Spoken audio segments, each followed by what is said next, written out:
think we found the limit to the trepidors. Well, can't crawl the entire trail. Sometimes you got to help it a little bit.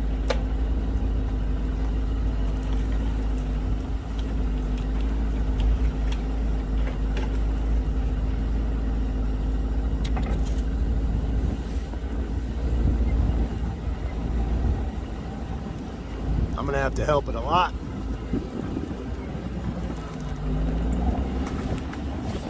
Woo, slippery.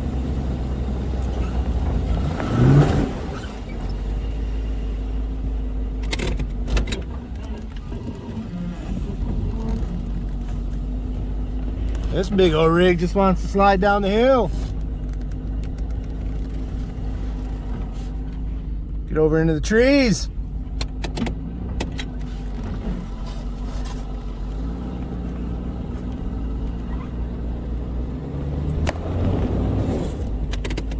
Shut her down.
Alright, here we are, up on a trail, local trail called the Connector. Nice little toasty fire going. There was just a couple buggies here and another highly built Toyota. I came in with the Toyota, the buggy, we got the fire going, buggy guys showed up, 15-20 minutes later. They hung around for maybe about an hour BSing, and they've all headed back. It's about 3:30 in the afternoon, and it's gonna start getting dark here soon, and I wanted to make sure I got the fire going real good. And I'm up here in the Range Rover Classic, kind of windy, nice little windbreak right there. I can sit on that little stump out of the wind, enjoy the fire here in a little bit. Have my dinner right there ready to go. Got some sardines, some soup, some water, and some instant coffee ready to go here in a little bit. But right now, I wanted to go over the Range Rover. It's kind of my daily driver right now, slash moderate to easy trail family rig. 37-inch tires. Nothing too spectacular there. The Pro Comps, KMC bead locks, very nice wheels, very nice bead locks. Got the ARB awning up there. Of course, I got the giggle pin winch. That is the dual motor, 25% faster geared, dual 8-horse motors, competition housing, all that. Wicked setup, very happy with it. Of course, I'm running dual batteries to keep that thing fed. 4-aught cables, so everything's nice and happy when it comes to winching with that. I've had some glitches on this rig over the last few months, and I knew that was going to happen. Kind of build it over the summer, get it to where I can go up and down the road, and then slowly work out the bugs, because all these Range Rovers have them. You know, you got to get out and use them and slowly go through the little things. Last weekend, got stuck on a trail with a bad fuel pump. Somebody had put in a very cheap, incredibly cheap piece of crap aftermarket fuel pump inside the tank, of course. It stopped running. Had to get it home, yank that one out, fix it, get it back in, you know, fix it, of course, much better than what it was. So now that should be good to go. And it's just going through the rest of the things, series of little things to take care of. But overall, really happy with the rigs. Pretty cool. I've had Range Rover Classics in the past. They're a lot of fun. Got a custom made aluminum roof rack done by Joe Seymour, Midnight Sun Metalworks here in Russell, Alaska. You know, +2 springs in it, meaning, you know, basically just 2 inches of lift. Corrected caster front arms, and, you know, lots of trimming. You know, and it's close there. Only rubs minor on a few occasions. Nothing I can't deal with. There we go. There's your Range Rover Classic.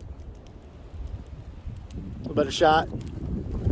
Front bumper made by Midnight Sun Metalworks, Russell, Alaska, as well as that aluminum rack. Very simple design, very nice. Holds that ARB awning perfectly. And, you know, if I'm out here camping, got the family or whatever, doing some camping, I've got the room tent for that ARB awning. Awesome setup on that. There it is in its glory, the Range Rover Classic.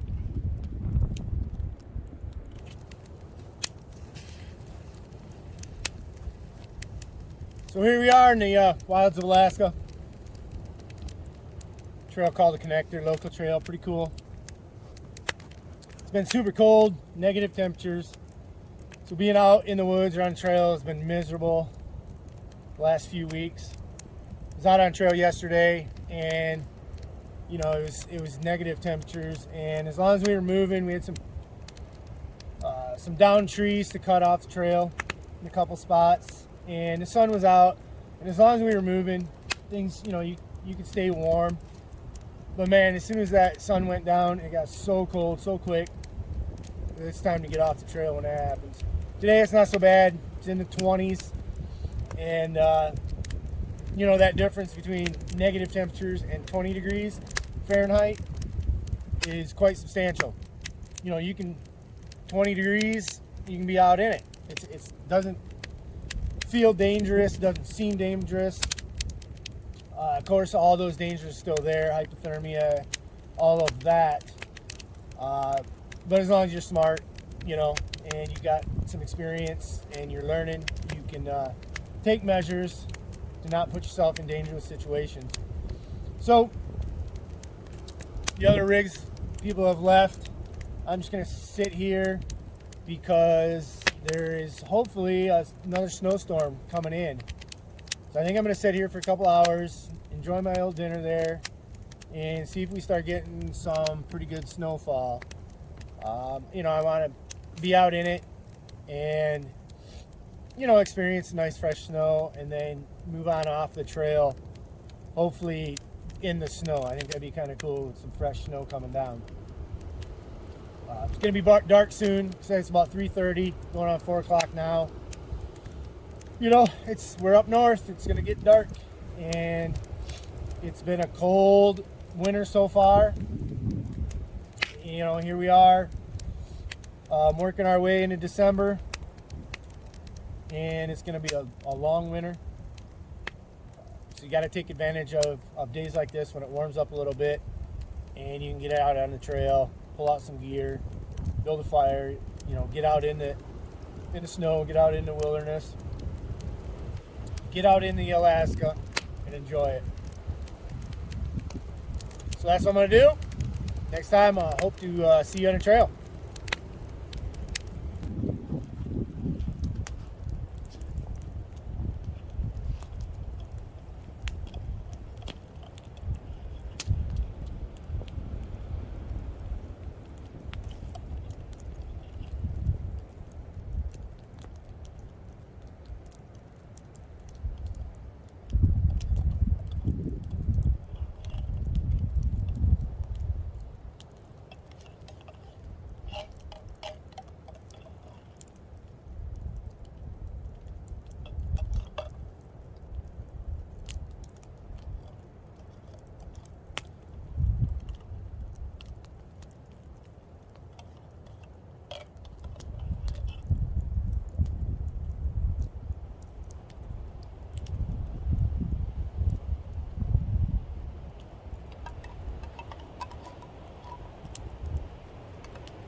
Nice out here.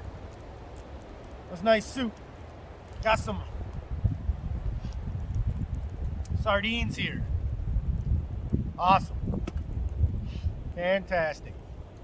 I'll eat those. Heat up some water. Make some coffee. Sit here. Admire the view. Looking down on the valley. Starting to get dark enough. Starting to see all the lights popping out. Pretty cool. Just check the weather sites. It's 23 degrees right now right here. My wife just messaged me, and the message just said 40. I'm assuming it's 40 degrees down at the house, which is several miles away, but it's down lower, down in that valley. No wind usually there. So 40 degrees there, that's crazy. That's quite a swing. You know, you go from negative temperatures to 40 degrees in a couple days. That's really crazy. But it's nice here. Wind's kind of dying down. So I'm curious. It hasn't started snowing yet, and that's the weather sites were showing snow. So I'm wondering, you know, as that wind dies down, if it's going to be bringing the snow in. So for now, it's just a waiting game, set and wait, see what happens. If it doesn't start snowing in an hour or two, you know, I'll bail on out of here. But it'd be nice to catch some fresh snow coming down on the way out of this trail. Kind of cool. But for now, enjoy what I got. Enjoy the peace and quiet, the crackling fire. Enjoy being out in the snow. Can't complain too much.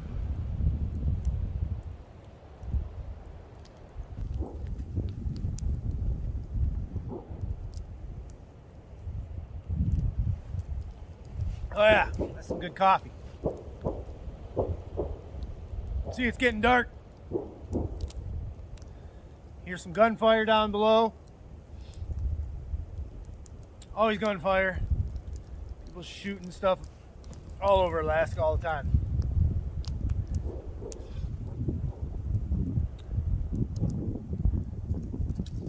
No snow yet. I'm about ready to bail on out of here. Probably wake up tomorrow morning to 2 foot of snow or something. But for now, there's nothing. But I did want to talk real quick more about the Range Rover here. Defender, my Defender 90 is getting kind of reworked a little bit. Did a new top on it back in the summer or in the spring, and I'm just now getting around to finalizing that top. There's a local guy here that does really nice vinyl tops, and he just finished the back section, and I got to come up with some sort of sidebars and, you know, come up with an idea and a design for some little side panels. And then I got a front diff to fixing that as well. A couple other small minor things, but it'll be up and going here sometime this winter. Got better heat. Tore out most of the dash, just made everything simple in it, and you know, pretty much more into a much more dedicated off-road rig than what it was before. Even though it was pretty dedicated before, it'll be more dedicated now, and that's where the Range Rover comes in. You know, this is much more comfortable. Nice plush seats. I got seats in it that are out of some other truck or some other vehicle that are really super nice. I just fitted a Mojave heater in the middle section, kind of between the seats, just for some extra heat. And the thing cranks. I got all the heat in the world. excellent. So when it dips down below zero, the negative temperature, it's nice to have that auxiliary heat to turn on and just really fill that cabin up.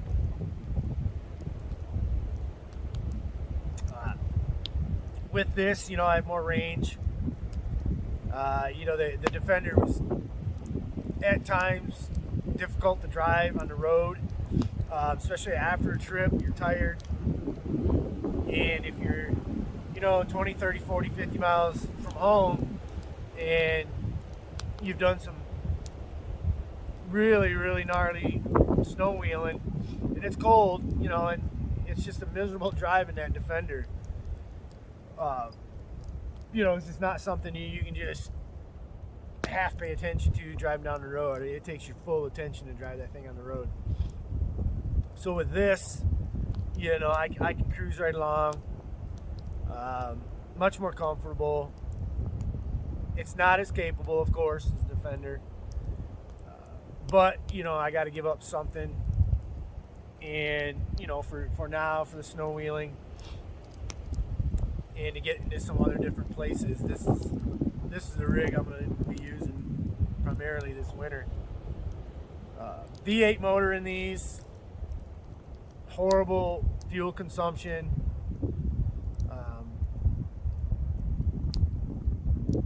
Open diff still, no lockers, open front, open rear, and all aluminum body, so it's not all rusty looking. But it's a 1989, so they do show their age.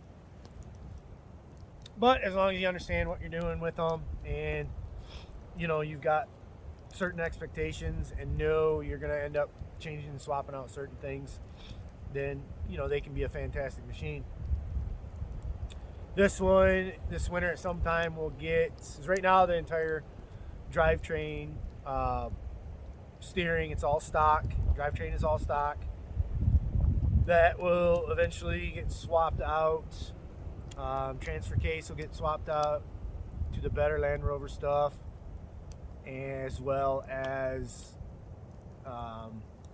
differentials and axle shafts. There's much better stuff than stock, of course, and basically I want to have this fitted with the same components as the Defender. Basically have two almost identical drivetrains,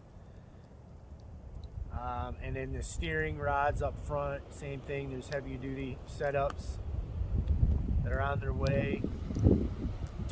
The hydraulic assist steering and all that, I'll be working at getting over the next month or two, sometime this winter. But for now, it's very capable. I just have to drive it a little more aggressively. I can't just crawl up every hill climb I want like I did with the Defender. I have to use more momentum in this. Accept that, there's going to be some wheel spin. And, probably be using the winch a lot more to drag this thing around. It will get stuck. It will get stuck more than what the Defender did. And these same trails, in the winter time when the snow gets deep, I don't care what you got, you're going to get stuck. You're going to winch. It's all part of the game up here. If you're pushing hard, if you're getting on those trails, where the fun is, where the good stuff is, then winching just becomes part of the game, and you got to accept it and learn it, deal with it, and then you're able to go further on the trails. Less wear and tear on other components. You don't have to use the crazy wheel spin and be all out of control. You can accept the fact that you're not going to get up the hill or you're going to get stuck, and just winch and be on more miles on that trail. Go further, and enjoy the trip much more. So that's kind of the concept of this rig. I can fit the whole family in it. I can camp out of it. More towards the overlanding side of everything. It's nice to be able to carry the more gear. Kind of limited with the Defender, so I have to be very accurate with what I'm carrying space wise and weight wise. You know, I like to keep the Defender incredibly lightweight. This one, it's already a heavy machine to begin with, so you know, if I add a few more 100 pounds to it of gear, it's nice. You know, it's nice to be able to do that and not be so hardcore obsessive about everything. You know, this one's a much more laid back machine. I can feel much more laid back, comfortable, warm, in style. So yeah, hopefully it works out for the summer, or throughout the rest of this winter and into the summer. You know, it got me through this summer driving it around back and forth, and you know, hopefully I can stretch it out a couple years, get some good trail use and good overlanding use, and you know, and good daily driver to and from the shop use out of it. But that's kind of where that's at, and it's getting dark out here. Fresh snow's not coming, so I'm gonna pack up, wheel on out of here. Finish my nice warm coffee first.